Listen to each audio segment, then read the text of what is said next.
stores, waiting 3 days for a break to fill, or driving across town to find out your hobby shop closed at 4 when you always have a card show in your pocket. With Loop, you can instantly buy cards, packs, boxes, or into auctions with the click of a button, and do it all while chatting with some of the best personalities and the best community in the hobby. Download the Loop app now on iOS or Android. Loop, a card show in your pocket. Y'all ready?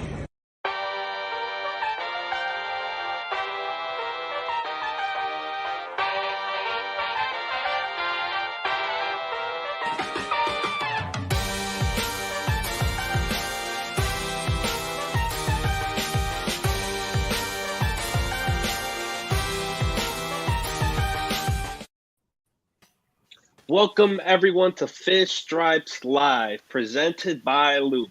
That's right, Loop, L-O-U-P-E. Go check them out, and you can go get cards, whatever you like. Tell them Fish Stripes sent you. But first, we're here to talk about the Marlins and spring training as we inch closer and closer to opening day. I'm Daniel. I am joined by the panelists of all panelists, Ken Barral, Eli Sussman, Alex Carter from Fish on the Farm, Ice Kazoo, and Noah Berger.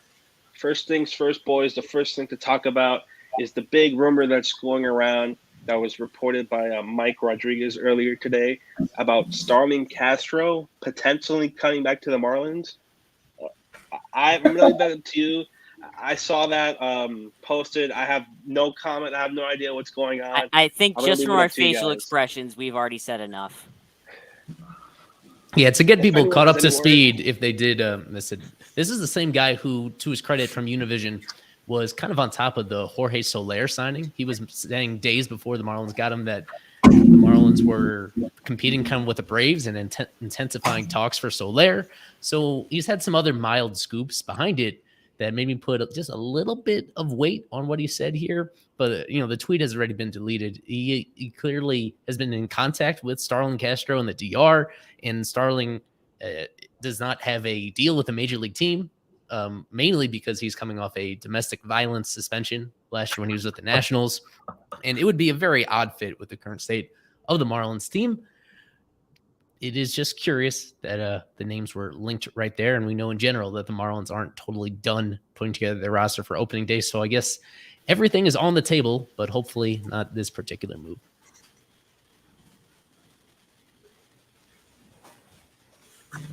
Does anyone have anything else to add? If not, we'll just move on from this topic and get into some real baseball and not these rumors.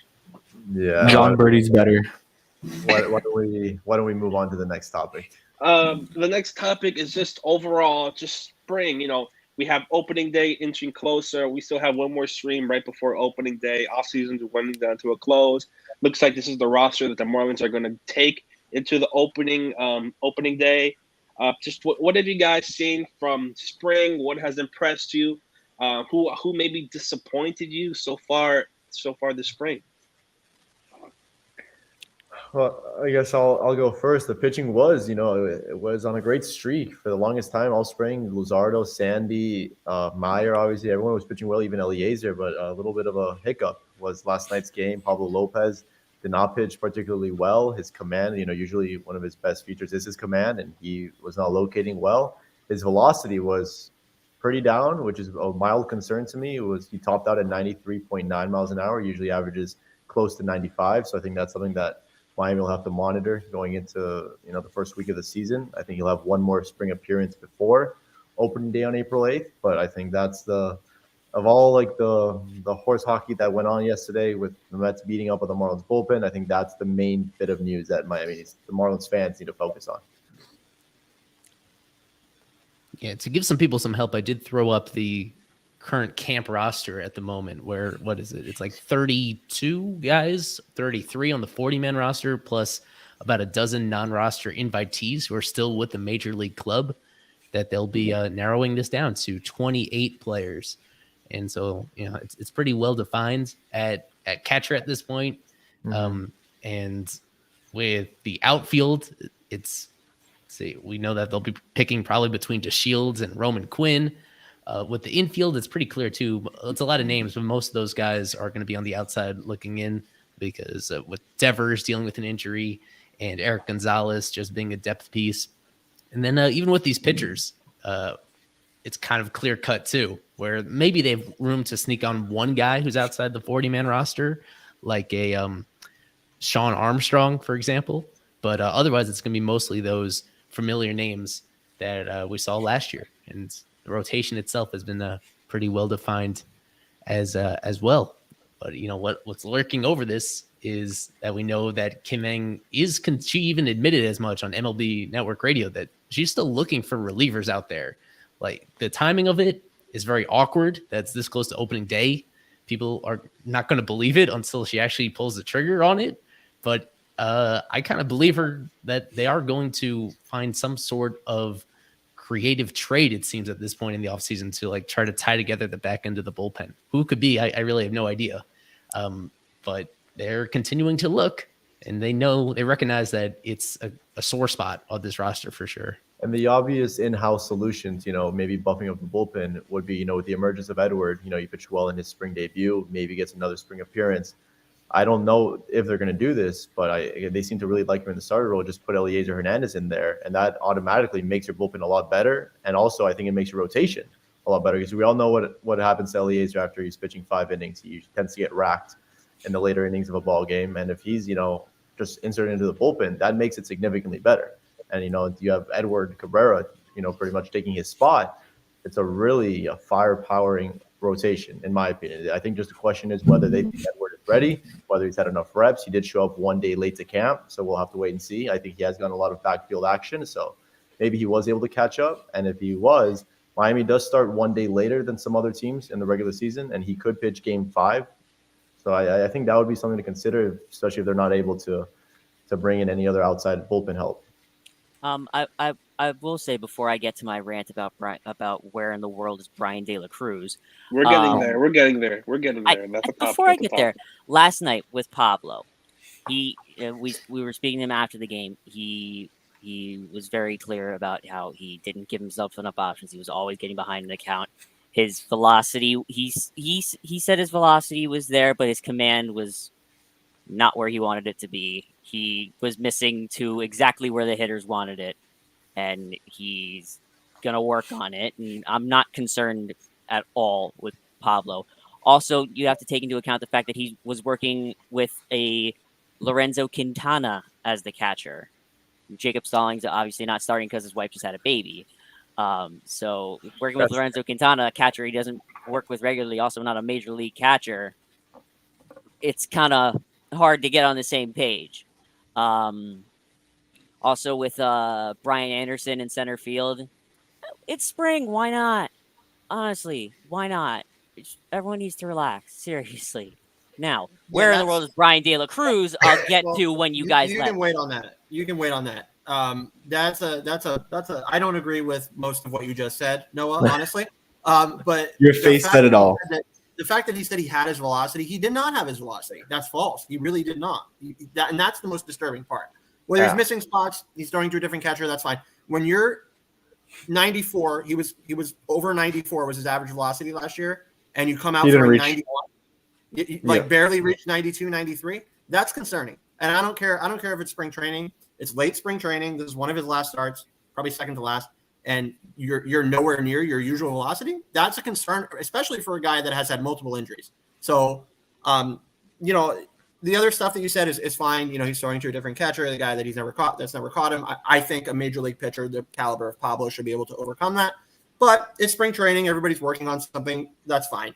You're fine. I thought he looked a little stiff in his delivery. Honestly, probably wasn't mechanically where he wanted to be. But the most concerning thing for a guy that's been oft injured is no velocity. And that's something to watch for sure. And something to add to Isaac's point, which was Eliezer in the bullpen, this makes a lot more sense, is Eliezer's an injury-prone player. I mean, the guy barely pitched in 2021 due to 2 injuries, right on opening day. And then although the second one was running the bases, but still, keep in mind, he got injured. But thank God now there's a DH. But still, it makes a lot of sense to make this move. You get to have Edward up in the major leagues, and Eliezer's going to make your bullpen a lot better than what it currently is at the moment. He's a guy who could pitch middle relief, maybe a little bit, short relief, long relief. I mean, he has the experience of a starter. if I'm correct, Eli or Isaac, he was a reliever at some point in 2019 or 2018, right? He pitched some games out of the bullpen. But So he wasn't especially good in that role. He didn't do well, if I'm correct. In 2018, he was a rookie. He was a Rule 5 draft pick in 2018. Like, they didn't trust him whatsoever.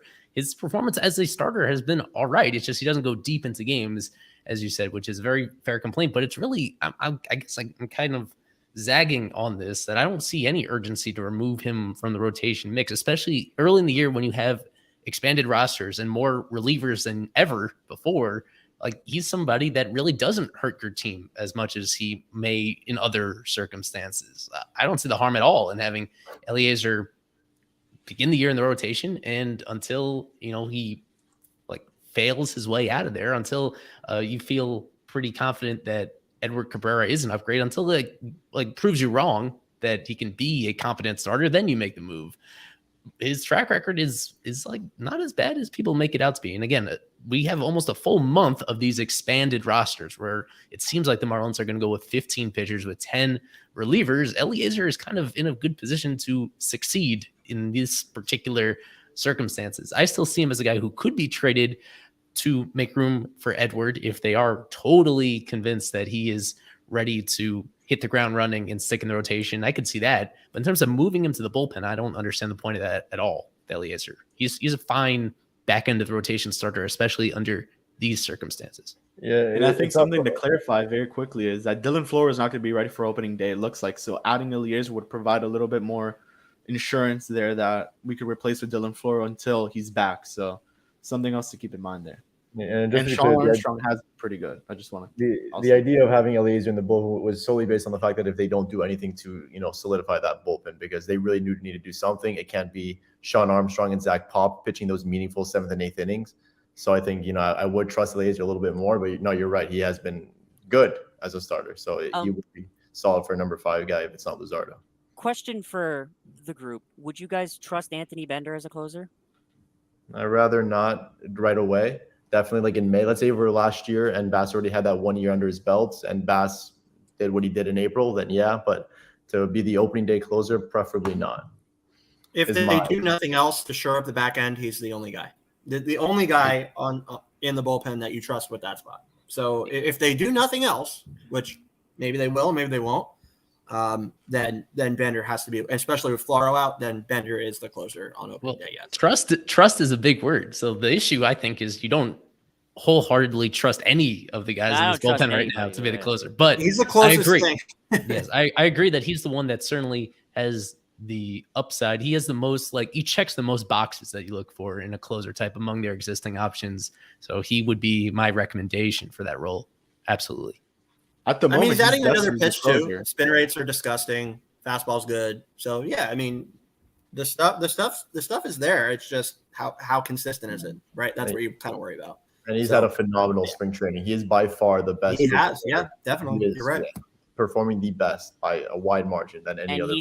He's been coming in weird innings of the game and just not been phased at all. Yeah, that's how it usually is. The late inning guys usually pitch against the big league regulars of the other team who are usually in the game in the up until the 5th inning. So that's why you see closers pitch in the 4th and 5th inning in spring training. Yeah, they want those looks against big league guys, like you said. So Bender's been great. Yeah. At the moment, he's probably at this moment, with the current team, he's probably the closer. There's not really anyone else I could consider unless you really want. I think it was going to be. I think it was going to be Floro. I think it was going to be Floro as well. I heard it somewhere on their photo shoot day, someone had referred to him, you're the closer. You're the closer. I think that was the case, but I think now it opens up a whole can of worms here, and it's kind of sad that that's what maybe is prompting this team to go outside and look for some help, which I don't think they needed. Do you think we could see closer by committee? I don't think Donnie usually goes that way. The whole bullpen is by committee. Mm-hmm. Not really. But yeah. Let me play the Kim Eng clip just so people are on the same page about this. Here's her with MLB Network Radio, I think yesterday. So I will I'll play this because she kind of just goes out and tells us that they are in the market for relievers right now. There are things happening allegedly. In our camp now, we believe that we've got a lot of the the pieces that we felt were missing. So yeah, we're pretty content in that area. Our next, we've now pivoted to relievers. So hoping that either we have a reliever or two that come out of this camp, as well as we're talking to other clubs as well. Okay, when you talk about other clubs, righty, lefties, what are you looking for as far as length in a reliever, or is it more high leverage type situation when it comes to relievers? We're talking about middle to high leverage, right in that area. So, we've talked about both righties and lefties. We're just looking to add the best possible arm we can. The first one that now we pivot to relief help. Exactly. I said this to you. Like, I said this to you when we were there. Like, I don't have to say it again. And go on, please. I have a headache. Go ahead. There's no reason that couldn't have been done simultaneously. And then middle to it's just interesting. Yeah, there are so many. Now we pivot. Okay, we got Soler 2 weeks ago. Now we focus on the reliever. Like, it's been 2 weeks since we got Soler. Question. Do you guys see as a potential target for Miami? I know it's probably not going to happen, but just looking at it and contract wise, he's due, I believe, $16 million. But the White Sox are lucky to eat up most of his contract in terms of Craig Kimbrel. Even if they pay half, $8 million for a guy of his caliber of pitching, and you look at Kenley Jansen, who's getting double of that this year by the Braves, is he and any chance, or maybe you guys could give me a percentage that Craig Kimbrel even consider him coming to Miami? I think that would have been the great fit. It would have been a perfect fit. But somebody asked Craig Mish that earlier today on Twitter, and he went on and said that he has not heard his name once, which usually indicates that that's probably not going to happen. But I'm with you. I think that would have been a phenomenal get, and it would have been fantastic for this team. I'd love to have Craig Kimbrel. I don't see it happening. Because the scenario that you paint, Daniel, is the one where the White Sox eat a lot of the money. Yeah. I don't know if that's the realistic scenario. I don't think that's what the White Sox want to do. I think they want to drop as much of the money as possible with him and to get something of some value in return. But I don't think they are in that position where they have a huge payroll as it is, and they kind of want to skirt. They're at a point where if they continue adding pieces during the year, it might push them near the luxury tax threshold and all that, which is why it's just not a easy fit with the way that the Marlins seem to be handling their own payroll. Would you guys trade Lewin for Craig Kimbrel? For Lewin's sake, maybe. It's a good question. I don't know if that's what Chicago would ask for. They have Abreu though, right? Maybe. Well, Abreu can DH or whatever, but I don't know. When it's a first baseman, like the future type of guy for a relief pitcher, that usually doesn't go well for the team absorbing the veteran reliever, usually, historically. But maybe in this case, it would really catapult Miami into a stronger overall team. So I plead the fifth. It's Adrian Gonzalez for Uguth Urbina all over again, and win-win for both teams. Right. So good question though. I would personally say no to that, but that's me. 1 for 1, and Chicago would eat half of it. Oh my God, yes. That's pretty not tough. 1 for 1. Yeah, that is a tough one. So let's move on to the big news of the weekend, of the last week, since our last Fish Stripes Live, and that is Brian De La Cruz, Noah's favorite player in the entire universe, being optioned down to AAA. It seemingly looks like Roman Quinn has taken over his spot. Even maybe delay Shields, who knows? Maybe even Astolillo. But it looks like starting the opening day, the first half or so of the season, Brian De La Cruz will be in AAA. I'm going to give you guys the floor. Noah, I'll let you go first, since this is a guy you predicted him to get 30 home runs, and we'll see what happens. He could get 30 home runs maybe in AAA. That counts. It's malpractice. He hits for average. He hits for average. He gets on base. He can play center field. He's right there. What are we doing? I don't understand it. I do not understand it. I understand maybe the fourth outfielder thing, but Roman Quinn? great player. Seriously. Great? No. Yeah. That's me saving face. What? Why? Why? Well, the most frustrating Roman part for Quinn me is is literally Magneuris Sierra 2.0, but he's a veteran and he's And with more home experienced. runs, I think Quinn And had hit a 8 home. home Yeah, runs exactly. in all his. Yep. I Yeah, don't I know, just That's don't get one it. home run, I think. Yeah, no. The frustrating part for me is that one of the most improved parts of this team was going to be the bench, and Brian De La Cruz was the main part of that, and he was going to be there, for a whole 150, 162 games for you coming out. Obviously, now Eli did make that point. The DH is now implemented, so the bench won't have as big of an impact as it did last year. But still, let's say you have Jesus Sanchez over 3 with 3 Ks, and then they bring in a dominant lefty, Brian De La Cruz in there, who can play center field really well, actually. Come in and pinch hit would be a great option to have. And now it's who are they going to bring in? And the fact that we finally won a trade, and now you're not even using the guy. Yeah, exactly. Like, come on, take a victory lap with that one. Yeah, make us feel good about something. At least you want to look good. You want to look good as an organization. You made a trade for this guy. Use him. Mm-hmm. You got him as a center fielder to use. Use him. You don't gotta. I love you.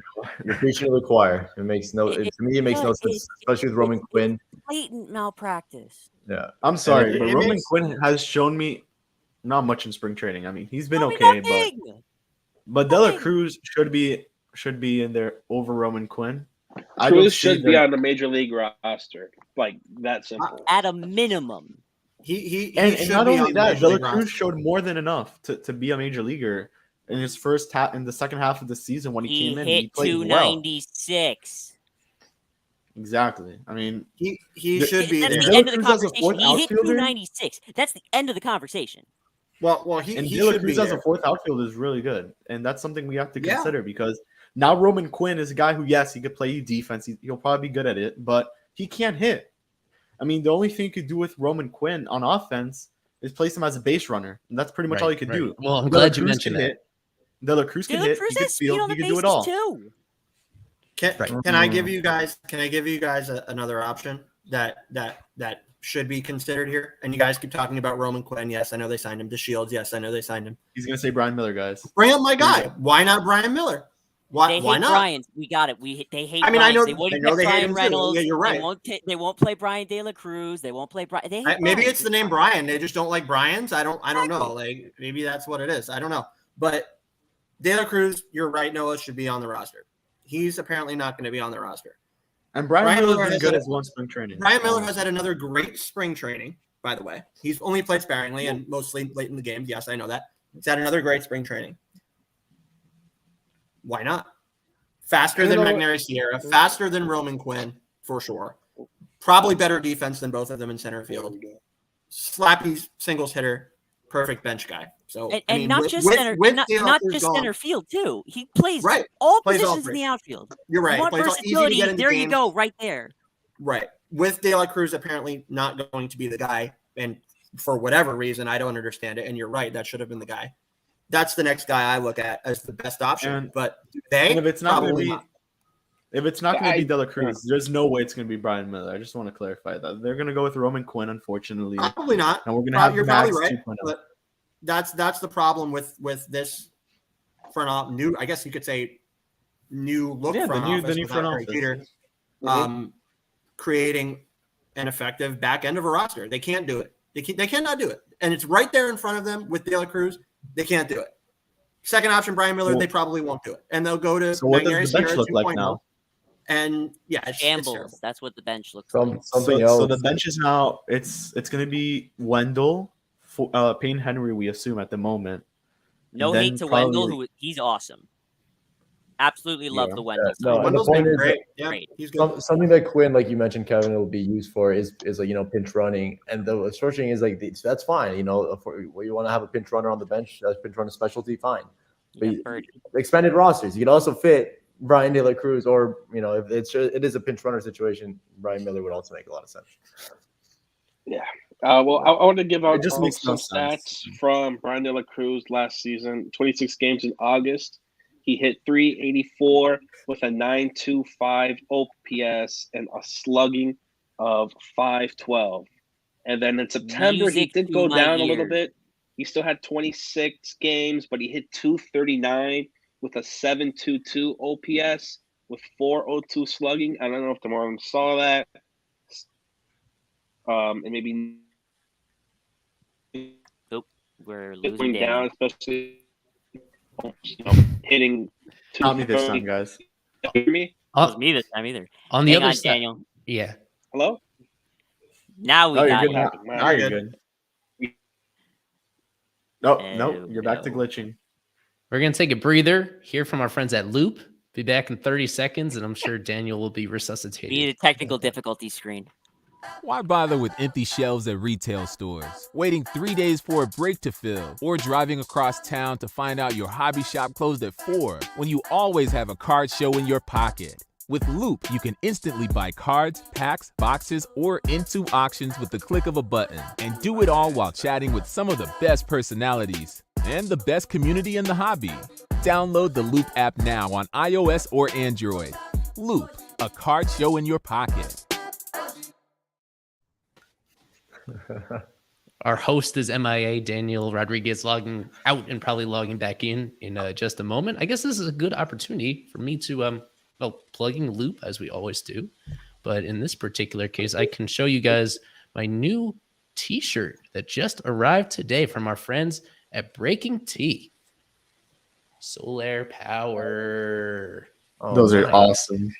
Am I good? Can you guys hear me? Am I Yeah, good? we'll get you in Now a you're second. good. We gotta sell some Environmentally t-shirts. friendly. Gotta sell some t-shirts Buy the first. t-shirts, and remember, we are sponsored by Loop. That is Oh LOUPE. Yeah, you can find this pinned on the top of my Twitter account, the link to the Solar Power t-shirt. The same people that brought you Wow. Air Rojas, that brought you Bottom Feeders. Now, Solar Power. Eli, if I wanted to buy that shirt, where can I go to get one? You can go to the pin tweet on my verified Twitter account at Real Eli, and we you mentioned really it had to quite. stick in the part about being verified. We mentioned it didn't quite frequently on the website, and we will Beautiful continue tweeting it out on the Fish Stripes account. And I'm sure we'll be giving away several of these during the season once Jorge Soler does what he's known so well for, hitting the ball out of the ballpark. Okay. So I'm going to leave the De La Cruz stats alone. Just mentioning that he had a worse September compared to August, but we don't need to hear about De La Cruz anymore. We will move on to our We very always need to next hear about topic. De La Cruz. Let's be clear. And that next topic, I want to go about one of the top Marlins prospects. He did have a start a couple of days ago in spring. That's Edward Cabrera. What did you guys see from Eddie in his start, and how do you see the start of his season going? Well, yeah, Eli and I were in attendance for that You were game. there. A couple, some nice quality time. And Edward looked good. The one blemish was a walk to the best hitter in the world, Juan Soto. But velocity was there, 97, 99 fastball, threw a couple changeups that were 93, 94. Had some disgusting sliders that he got Nelson Cruz with. He got D. Strange Gordon with. Lane Thomas, I believe it was. He looked good. He did exactly what Miami wanted him that day. 3 innings, 45 pitches. It might have been 46 pitches. And he looked good. So you'd think the next time out, maybe he can come out to 55, 60 pitches, which could, equate to 6 innings pitched. And oh my goodness, or 5 innings pitched, I'm sorry. And there you go. Maybe he is ready for the regular season opener to be maybe the 5th He guy. just made trying to find a starting pitcher even harder, I would say, because man, that was a good outing. And I want to see him go out there again and have another one and if he does pretty much similar to what he did against Washington, it's very tempting to say Eliezer to the bullpen and you put Edward Cabrera as your 5th starter. That's very scary, and especially if he has a better stint than he did in 2021 in his first taste of the major leagues. It's going to be very exciting to see Edward Cabrera. Something it really is. Go ahead. It really is a nice problem to have, having all these Yeah. talented starting pitchers. Why not go with a 6-man rotation? No, man. Kyle mentioned it Posing the yesterday. question: why not go with a 6-man rotation? One really quick thing to mention on You Cabrera's pissed start. Eli off. You made him leave. He was he faced a bunch of major leaguers. It was Cesar Hernandez, it was Juan Soto, it was Nelson Cruz, Josh Bell, Keibert Ruiz, who I think is gross. Alcides Escobar, who I guess is a fringe major leaguer at this point. Michael Franco, a lot of guys with a lot of major league experience, and he didn't make them. He made them look pretty bad, except for a couple of scorching liners. There were one or two of those that he got helped out with. Soler was one of them, but he looked great, and that was really encouraging to see, especially after the tough major league stint he had last year. The fact that he's something that Isaac didn't mention that I'm sure he saw, he probably just didn't remember and read about is, and Eli probably saw it as well, is that on top of what he already has with, four-seam fastball, just up to 98, 99, can kind of touch 100 with it, which is ridiculous.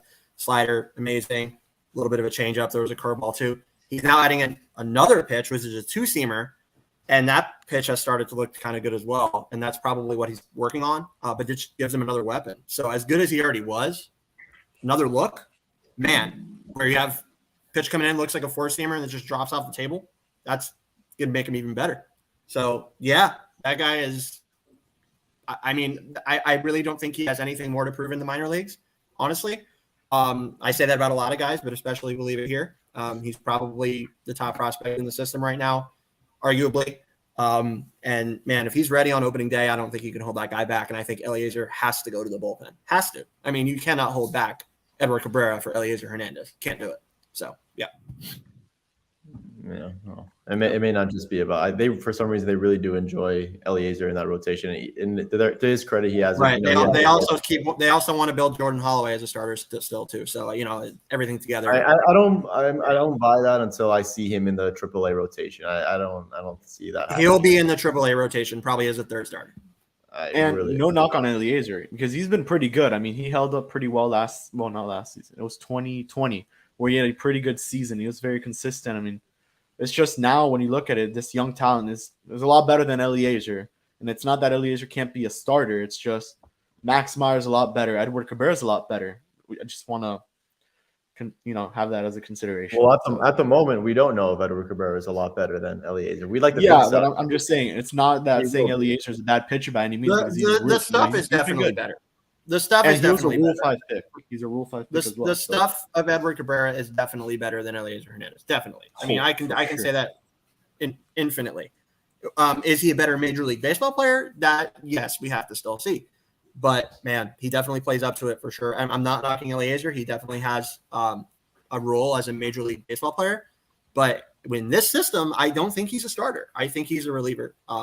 And, if Edward is ready, with the late arrival and he's only got in one start, I really think that it has to be Edward in the rotation. I don't think you can hold him back. Will they try? Maybe get him 1-2 starts in the minors? Maybe, probably knowing this organization, but I don't think they should. I think he should be there. I'm with you. He already told me. So going off starters, and you guys mentioned Eliezer. What do you guys see for him? Do you guys how do you guys just go for him so far in the opening of the season? Maybe where he stands in the rotation, maybe where he can even stand at the trade deadline. Do you guys see him as the top candidate for the Marlins to trade coming up, or how do you guys see him fitting into the rotation? I still think that there's a stronger type of possibility, maybe 25% chance that he does get dealt before opening day still. But we have to wait and see with that. I think that all depends on if they feel Edward is ready, because I think he is the one guy who is closer. He's ahead of Max Meyer in terms of that. So there is a chance that he is dealt. Unlikely, like I said, 75% chance that he stays. But we got to keep that in mind. And then, I think in July, you're really going to have a cluster of starting pitchers that are ready, including Max, including Edward and Luzardo and Pablo and Trevor, and obviously the ace. So now I don't see any scenario that Eliezer is still with the team on August 1st. So if he is, he'll be the number 4 starter on opening day, I would think. To sort of be in between the lefties, Luzardo and Rogers. I guess the only scenario would be if he gets hurt, obviously, and they can't move him and they can't use him. I turn my camera off because I'm eating my chicken parmesan. But this is what makes these shows so much more freeing than Jeopardy. Although we will have some news about Jeopardy coming out very shortly, is that I can, for just a few minutes in the middle of the show, I can sit back and relax and listen to you guys do whatever.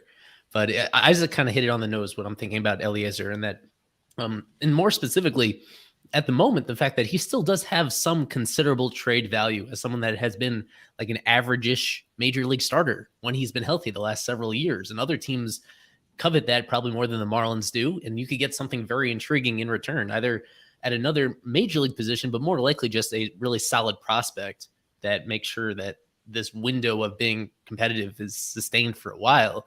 Like, so I can not just at the trade deadline, but really in the coming days, it wouldn't be totally shocking if they find a match that makes sense for them in balancing the present and the long term. The risk of putting him to the bullpen, as some of you guys have advocated to, is that he might not be good as a reliever. Like if his stuff does not tick up in a meaningful way as a reliever, and he's just not effective, then all of a sudden you have a guy that really won't have much value anywhere, even for your team or for another team. And so that chip that you had to help balance your present and your future could be gone. So that'd be putting him in the bullpen is a risk, even though it may seem not that way. That's how I see it, where I think it would make a lot of sense if they find the right match in the coming days. But I've been saying this for a while now. I've been saying this since like November, that it would make sense to trade him. And yet there doesn't seem to be anything close at the moment. So what do I know? Yeah, it's made sense to trade him all along. It's made sense to trade him for a while. I mean, and the inactivity of the Marlins has gotten us here. So now you're talking about him taking a spot away from a ready Cabrera, a ready Max Meyer later on down the road. That's probably, we're talking May, June, I think. But there has to be room for these guys. You know, when these prospects are ready, there has to be room. And the one guy you look at and say he's going to move is Eliezer Hernandez. That you're looking at the projected rotation. He's the one guy you look at and say, hey, that's the guy that's going to move. The other one would be Luzardo, but he's got a longer leash. He's looked good in spring training as well. If he comes out and has a horrible first half of the season, does he go to the bullpen? Definitely possible. So yeah, everything together, you have to look at it and say, hey, when these prospects are ready, they got to be here because they're really good. So And I think Edwards ready right now. I think Meyer is ready very, very soon. So there's going to be room for them for sure. And their lack of moves that Eli has thought would make sense. Aguilar being dealt at some point probably would have made sense. Eliezer, like you just mentioned, these moves not being made have really sort of screwed up the roster in a big way at this point in opening day because Lewin Diaz is going to start the year in AAA and waste his last option year. You have that cluster of first base, corner, outfield types. You don't have room for a center fielder at the moment because you have Aguilar at first and you have Cooper at the DH. And now in the rotation, Alex just mentioned all the inconsistencies there. So it does, I don't want to be, rude, but it does look like a rookie sophomore year GM here because it's not a smooth roster right now at all. And time's running out, opening days in 9 days. And I hate to say it's not looking good. The team is much more improved than it was last year at the end of 2021 for sure, no doubt. But it's not a solidified, smooth, buttered lineup roster. I'm sorry. And I think it's fair to say that Kemeng is kind of hoarding some of these guys because Eliezer, if you deal him, Edwards in the starting lineup, and then that logjam's kind of cleared. Aguilar, you deal him, you could have Lewin at first starting, Cooper at your DH. Now I know that ship is probably sailed, and they're probably going to try to get Aguilar in a new deal and all of that, but she's kind of hoarding some guys, and they could have made a Brian Reynolds deal if they would have traded the prospects. So that's something to keep in mind. And I'm not saying that Kemeng is a bad GM because she's done some good moves overall. I mean, ever since Jeter and Lauria, she's been pretty good. I mean, let's be honest. And I know Alex's face is saying it all there, and I'd love to know what he has to say because of that face. But she hasn't been horrible. She's been okay. To give you one specific example, the Sandy Alcantara extension is probably one of our favorite moves that has been made in the last several years, and she was pretty critical in making that happen. But I think overall, she's extended guys. She's kept them too. But what, I suppose. But they made the trade for De La Cruz. Yeah, that's it. God. All right, let's go on to the next topic. If your best the next topic I wanted to discuss is go Isaac, go. No, I was gonna say if your best move as a GM is acquiring a fourth outfielder for a relief pitcher, I think you might have some problems. And the one thing, if the never said it had to be the best move. And I'm just saying the reporting in the Miami Herald was accurate in the fact that they turned down a trade for Ramon Laureano for JJ Bleday. That stings a little bit. I would have made that trade if it was 1-for-1. We don't know the details. I'm ignorant. We all are. We don't know. But if it were, let's say hypothetically 1-for-1, I would have done that deal instantly because he's an above average major league hitter. We don't know if JJ Bleday will even become an average hitter. He's suspended. If he's suspended for 27 games, I like would 127. A lot can happen in 27 and games. The best thing about Laureano, he is one of the best defensive center fielders in all of Major League Baseball. He would have fit in. Easily. I think the bulk of that, the part of that article that you mentioned, Isaac, that hurt me personally the most was not that, because I like JJ Bleday, but probably would have done that deal if it was 1-for-1, like you said. I probably, yes. The one that hurt me the most was Teoscar one. If that did not involve Pablo Lopez and was Eliezer Hernandez and a low tier prospect, you make that trade every day of the week. And we don't know the details. I don't want to take the article out of context. But if that trade did not involve Pablo Lopez, you make the trade, you deal Eliezer Hernandez, you get rid of a B-type prospect, and you bring back Teoscar, and that's your center fielder, your true center fielder. That's a great trade to make. And it didn't Eli, for how much we like Teoscar and how good of a move that would have been for Miami, when I asked you, it probably would have cost Pablo. Why was I overvaluing it so much for how much it would have cost to acquire a guy like Teoscar? Because I don't think they would have done it for Eliezer. I think Pablo would have had to be in that deal. Pablo for Teoscar Hernandez is a pretty fair deal. That's what I thought, but it's extremely fair. You think the Blue Jays value Teoscar more than we value Pablo? Probably, by the way. That's a deal that would have made a lot of sense for the Blue Jays, but I don't know. It would have been a win-win trade. I don't know if it'd be win-win for the Marlins. I mean, that's like you're just giving up a lot of value. You have an embarrassment of riches in the rotation. No, let him talk, bro. Yeah, no, I think it would have made a lot more. It would have been difficult just because I think if you're the Marlins, you'd much prefer to deal even one of your top pitching prospects, even if it was like Edward instead of Pablo, just because Pablo is good whenever he's healthy. I think if you're putting a big premium on winning now, then I think that would be underestimating. That was underselling how what you can trust from Pablo compared to these next wave of pitchers that may have more potential over the next half decade. But yeah, I was never a fan of that particular alignment. If there was some way to pull that off while only moving guys that were at the prospect stage of their career for Teoscar, then that would have obviously put the Marlins in a better team. But I don't think that was an easy call. So if the Blue Jays were insisting on Pablo, then I can understand why the Marlins wouldn't want to do that. Because the damage that it does to your rotation is almost as much as the boost that it gives to your offense. It makes them a little bit better. But that's like a particular deal that made a lot more sense for the Blue Jays because they really have an embarrassment of riches in terms of bats. And I don't think the Marlins are quite as deep pitching wise as the Blue Jays are with their bats. That's a deal that I don't think was balanced for both sides. And that's probably why it didn't get done. And you're probably right. They probably insisted on Pablo. And I agree with you. Like if they insisted on Pablo, I would say no. But let's hypothetical. And who knows if there was a possibility. I'm just throwing out a hypothetical. Eliezer Hernandez for their right now rotation, Zach McCambly for pretty soon, and a throw-in prospect. I think that's fair. I think that's fair for both sides. So you said Eliezer? Eliezer for their right now, McCambly for their very soon, and a lower tier prospect. And that I think was fair for both sides. And I think that would have been fine, but didn't happen. All right, so moving on. The next topic I wanted to give to you guys is somewhat of a fun one. I was just thinking about it recently. Now, we have Jorge Soler, and we had Andy also playing center field. I wanted to ask you guys, this isn't for predictions, it's just a regular topic. Just who do you see playing the most games at center field for the Marlins this year? Do you guys see it as maybe a split committee? Do you guys see just throwing multiple 4, 5 different guys out there in center field? One guy, just who do you guys? What's your center field projection? I should say. It's projection. Not DLC. Projection. Realistically, now that DLC's in the AAA, it's probably gonna be Jesus Sanchez if he's healthy. Sanchez, yep. Yeah. Or if Don Mattingly really wants to mess with our emotions, it'll be Brian Anderson. It's not. It's not. That will never happen in a regular That is a season game. scary thought in my head. That will be the day.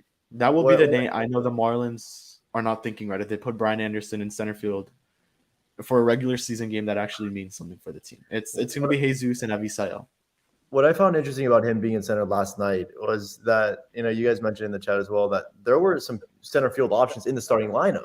It could have been Delino DeShields in center field. It could have been JJ Bleday in center field. So they really wanted to give Brian Anderson a legitimate look for some reason.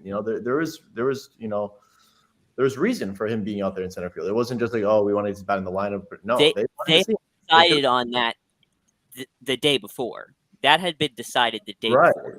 And like I said, Delino DeShields was in the starting lineup. He could have been in center. So JJ Bleday has played a lot of center field. So I thought that was very interesting. I think with how it went, that might have been the first and the last time we see the sex god in center field. But that was an experiment that probably I think failed. I wasn't there. You were there, but I think that failed pretty instantly. He himself said after the game, he's like, it's a weird feeling. It's a different feel. It's a different side of the ball. Not for everybody. He definitely needs to get a feel for the warning track if he's ever going to play there. He's only played there once in college. And he's like, it's a different feel. If they need me there, he said literally once in college against Wichita State. Once. It was a playoff game. And they played him in center field because the other center fielder got injured. I mean, look at what you're doing. It's a natural third baseman, right? And he was good in right field when he played there. I guess he's looked okay when he's played left field sparingly. But just because you can play left and right, it doesn't mean you can play center field, and especially not at Lone Depot Park. And not at Lone Depot Park and at Ballpark of the Palm Beaches. He looked pretty bad, I would say, last night. That one, I think it was a double. Roger Dean. Or I'm sorry, Roger Dean, whatever. I mean, I guess that's kind of even closer to Lone Depot in terms of the dimensions. But, man, he looked foolish, honestly. That ball that he ran around, that went off of the wall, a good center fielder can make that play. Where he was aligned at first was hard to get to. But he ran around the ball. He stopped and started. The tracking of the ball was absolutely terrible. It's one play, about that one play, he tracked the ball well, felt the warning track, and got flustered. And you can't do that as a center fielder. You were there and I wasn't, so I won't disagree. But I didn't think his words. He said, "I was tracking the ball well. I felt the warning track, got worried about the wall, and lost the ball." Got it. You can't do that as a center fielder. I mean, yeah. Like I said, it shouldn't happen in the regular season. Who's the regular center fielder? Is it Jesus Sanchez with his injury problems? I mean, that's a demanding position. You guys all know that it's one of the most demanding on the field. Can he handle it if he's healthy? Yes. I would say, and this is my prediction, that for what's here right now, and I've said this before, that the most often used center fielder is going to be Avisail Garcia. And that's not the greatest fit either, but I think it's the best for what they have right now. I don't think they have any interest in putting Avisail Garcia in center field. I don't think he started one game there, and I think rival executives have said that it would have been incomprehensible if they had given him one start in center field at Lone Depot. And I can see it. He's a big guy. In right field, he hasn't looked that good. So I think Jesus, obviously it's not my first choice based on anyone that's in the major leagues, but what's in-house, Jesus is the best option, and boy, that stinks. I mean, that's a losing battle either way you go. Right, but, exactly. Maybe I'm just hoping against hope that it's not Jesus Sanchez, because I think the guy's going to get injured again. And to answer this question, Quinn or DeShields, I would choose DeShields 10 times out of 10. I think he is by a mile the better offense. Oh, boy. There's the play. Yeah, replay that, Eli, if you can. Yeah, this was the tracking. We have to see it again. Eli, what a capital! Oh, what a capital! Tracked it well. Got close to the wall and got scared. Isaac Azud makes that play in center field, right? And it was off Lindor. Playing like ice cream on his glove. Let me see them. He's there. He's there. Whoop. He straightens for the wall himself. 3 times. Looks for the wall 3 times, and then stops and starts, like I said, before he hits the track. I don't know. We're breaking down one play, and this is not fair for this guy, but it wasn't a good look. Let's just say that. Poor guy, man. That's not Roger Dean. He had a great. That's not Roger Dean, though. He had a great rookie year. He's committed to playing wherever they put him. That I asked him last night what his preferred position was, and his answer which he said was a terrible answer, but I thought it was a great answer. Whichever one gets me in the lineup. Yeah, why is that a terrible answer? That's what every player is going to say. I don't know why. Well, I don't know why he said it was a terrible answer, because that honestly was a great answer. That's a major league. That's a professional answer. He just wants whichever position gets me in the lineup.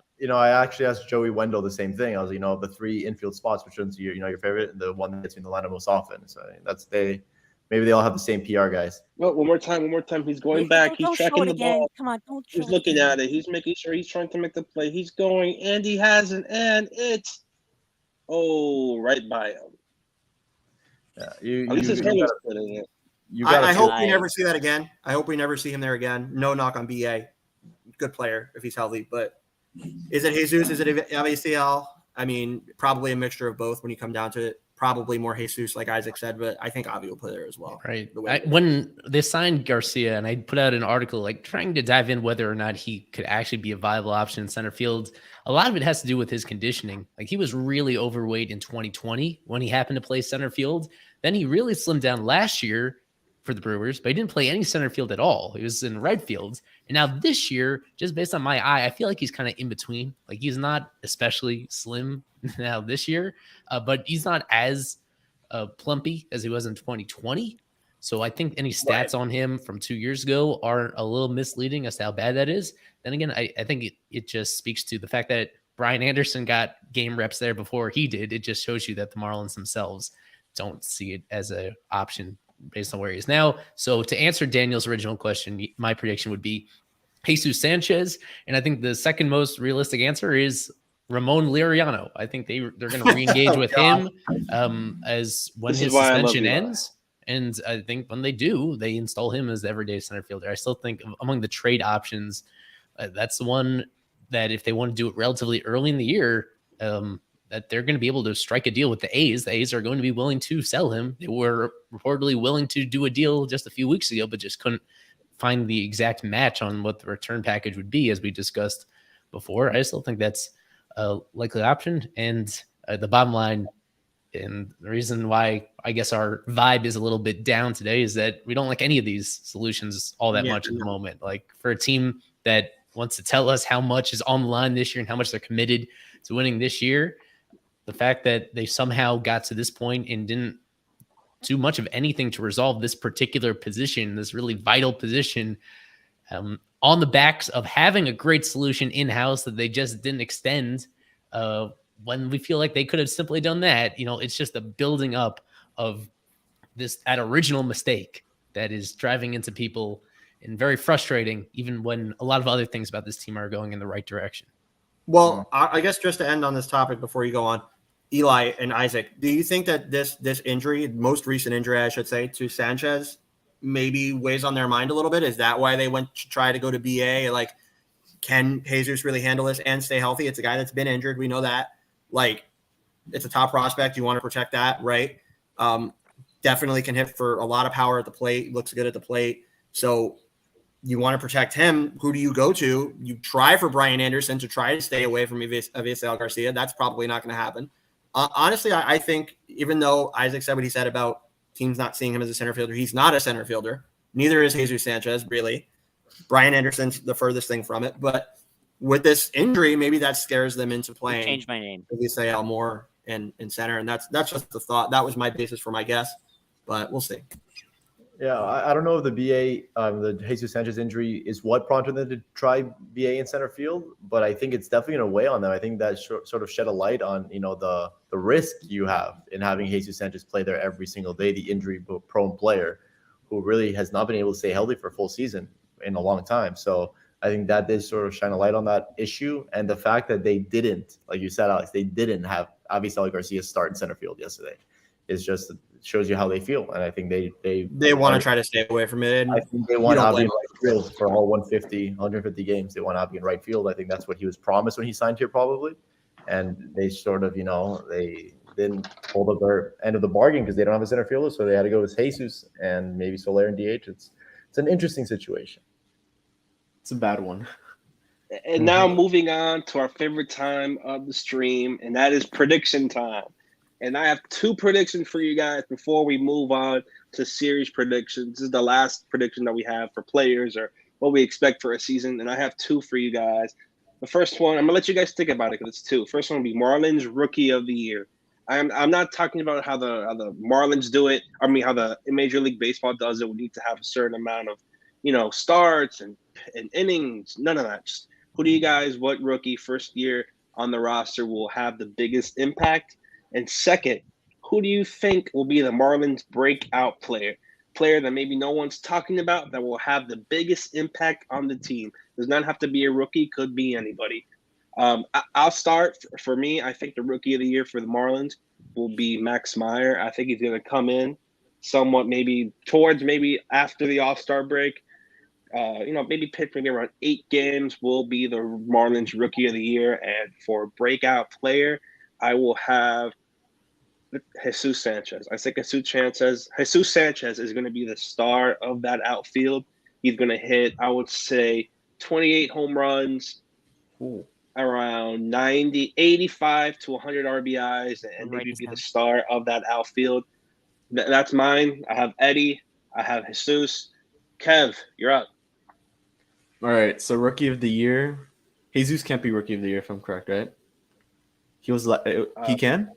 He graduated. He graduated. All right, then I'll go Max Meyer as well. I'll go Max Meyer. I think he's going to be really damn good.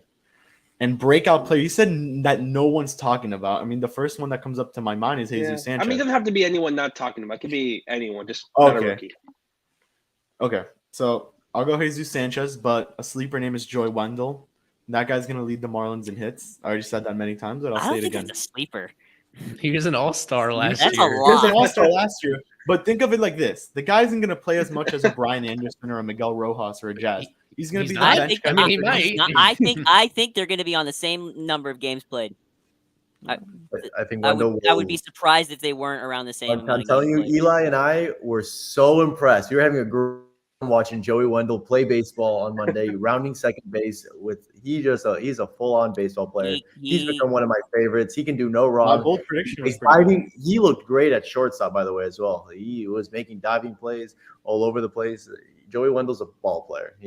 That was an underrated Isaac, trade. Give me your Rookie of the Year and breakout player for the Marlins this season. I can't believe I'm maybe the first one to say it. The Rookie of the Year is going to be Edward Cabrera for this team. I think he still is rookie eligible. So I think he's going to get a lot of starts. I think the reason I'm not going to go with Meyer is because he probably will have a few more starts than Meyer, assuming everything goes well for Edward. Mm-hmm. He's healthy and he performs decent. If he's pitching even a little bit well, he will be getting every start. And then breakout, that's a tougher one because I don't want to say Jesus because that was going to be my choice. I say Peyton Henry has the breakout. Wow. I like that. Okay. I like that one. I think he's going to go out and have one of the best backup catcher seasons for Miami that Miami's had for a long time, and he might even replace Stallings in a year or two. I think he's going to have a great year. Isaac, you stole my breakout. Let's Eli, Rookie of the Year and breakout player. Yeah, I'm kind of caught in between on the Rookie of the Year. I lean towards Meyer in terms of this season impact. I'm a little bit more confident in Edwards' ceiling long term, but in terms of this year, and also knowing how well I think he is suited to potentially move back and forth between the rotation and like high leverage bullpen role if needed over the course of the year. I think the floor on Meyer for this year is pretty low. I'm pretty high, I should say. I have a good amount of confidence that he's going to help them win games, that he's going to be better than even the typical Marlins pitcher, and that's saying a lot.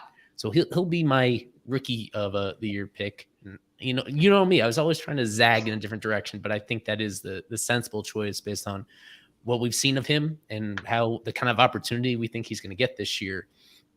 Breakout player. Payne Henry was bold. That was bold. Yeah, that was a good one. That was mine. I'm sorry. I'm tempted to go back to the well that I mentioned a couple of weeks ago with Jordan Holloway suddenly becoming somebody. But bad. Yeah, I don't think that. I think breakout would be a strong word for it because it's not that I ever saw him necessarily like making a leap and being a huge part of the team. I will go with. Just pick some other random reliever. I guess Zach Pop. I'll do Zach That's a Pop, good going one. from like, I like an that. average-ish reliever to being one of the most critical pieces in their pen. He's got some pop. Sorry. Yeah, he was really great the second half of the year, and I think there's more swing and miss in there that he didn't tap into last year that he could tap into just by getting some more experience. His stuff is really nasty. I like him. Zach Pop. Zach Pop. Alex, Rookie of the Year and breakout. Man, so you guys have already. I mean, it's either Max or Edward, right? That we're really looking at most realistically for terms of Rookie of the Year. I like what Eli just said about Max being like a little further ahead in terms of progression right now, and especially being younger and being a prospect still and whatever it may be. But man, I can't go away from Edward. I give it to Edward because, like Isaac said, at least he should be on the major league roster to start opening day. If not, he will be very soon. I think he'll probably get a little more time, whereas Max, you're looking at a little less time, probably May, June, like I said before. So yeah, I'll go Edward Cabrera. I like that he's adding in another pitch, like I said before. Looked good in spring in that one start that we saw him. Done a little bit on the backfield. So yeah, he's going to go to the minors. He's going to light it up in the minors. Probably start on, if not, probably not opening day. I think it'll be Max, but I think he'll be a second starter. So yeah, I think Edward Cabrera, Rookie of the Year, and then breakout players harder. I like the Fortes. Said Henry, not Fortes. Or you said Henry. Sorry, yeah. Oh, I was about to say it. Okay. So I guess so. Alex, you're going with Fortes? No, I'm not going with Fortes. I wish it was Fortes because I do like Nick Fortes, but starting in AAA, obviously. I like both of them. But yeah, they're both good. But I like Fortes better as a catcher. Anyways, I'll go Jesus Luzardo. Jesus Luzardo, breakout player. I like it. Hasn't been good so far in his major league career. I really like what I've seen so far. Velocity, you can't argue. The curveball's nasty. Command your third pitch more, and he's going to be good. So, yeah, fastball command, third pitch command. Curveball's ridiculous. I think he's going to make the most of Mel, and I think he's going to be good. So, yeah, Luzardo sticks in the rotation, breakout player. Noah, if you say DLC for both, I've been trying to figure out how to squeeze him in here, but it's not possible. He graduated from being a rookie, and he already broke out. So for Rookie of the Year, I think there's no stopping. You have to break out of AAA now. That was a straight shot at my soul. There's no stopping Max Meyer. I supplemental prediction, he will be on the major league roster by May 1. Ooh. May the 1st, he will be on the major league roster. Do you see him as both? Is he your rookie and breakout? Why not? If Rookie of the Year, technically that's a breakout, but he's literally busting down the door, ready to go. Mm-hmm. Breakout player, I was going to say Peyton Henry. I'll jump on the Peyton Henry train. He's impressed me so far. He had a rough go in Palm Beach. We got hit down below and took one off and then hit by a pitch. I